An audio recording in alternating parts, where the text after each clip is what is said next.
The last how-to guide that I wanted to share is for the discussion and conclusion portion. Now, obviously, none of you had this for today, but these are the things that you need to be thinking about and including in your discussion and conclusion section. So number one, you need to, in the discussion, interpret the results. So in the data portion, you don't interpret results. You just show the raw data. Here it is. This is what it is. In the discussion, you start to interpret and analyze and evaluate how good the results are in comparison to the previously established literature, the prior knowledge in the field. So here's my data, and this is how it compares to the previous data that was done in other research studies, or the prior knowledge that was already established. Of course, you have to loop your data and your results and your discussion back around to your hypothesis, right? So if you claim the objective of your project was X, Y, and Z, now you have some data. Does that data support the claim of X, Y, and Z, or does it go against it? And what does it tell us, right? What are the next steps? And many of you, because it's a short summer, intense summer research program, you're going to have bad results or unexpected results, and that's okay. Don't freak out about that. That doesn't mean it was a failure. It doesn't mean that you didn't accomplish something.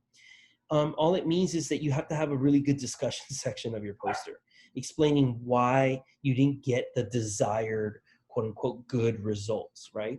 And as long as you have that explained in discussion, then it's great.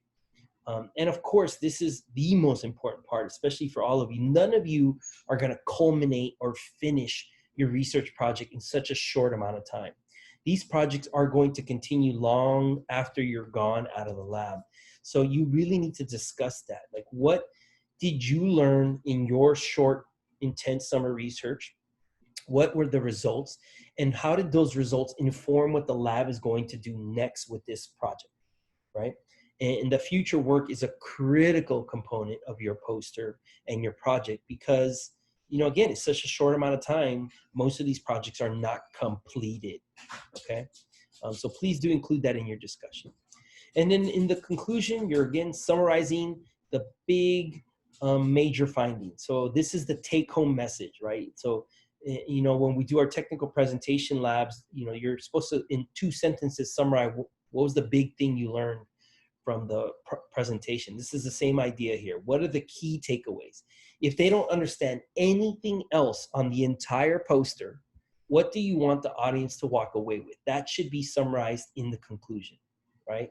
And again, it should loop back to real world applications, right? So you should say, oh, we optimized this, which is now going to lead to a faster, whatever phone, wireless signal processing, or whatever the research is about, right? But real world application that everybody will understand. So again, referencing back to the original purpose of the study. The conclusion obviously has to be aligned with the results. And of course, you need to discuss real world applications, like I just said. In the last little section of your poster, this should take up a big part of your poster, but it needs to be on there, are the acknowledges and references. You didn't do this alone.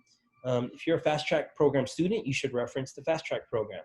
If you had a funding agency, NSF, NIH, whatever, you need to reference that. Of course, the summer research program, our program, you wouldn't be publishing this research if it wasn't for this summer research program. So you need to acknowledge and reference acknowledge that you're part of this Summer Engineering Summer Undergraduate Research Program. And of course, any collaborators. So some labs are working with other labs, and you may have shared data from somewhere else.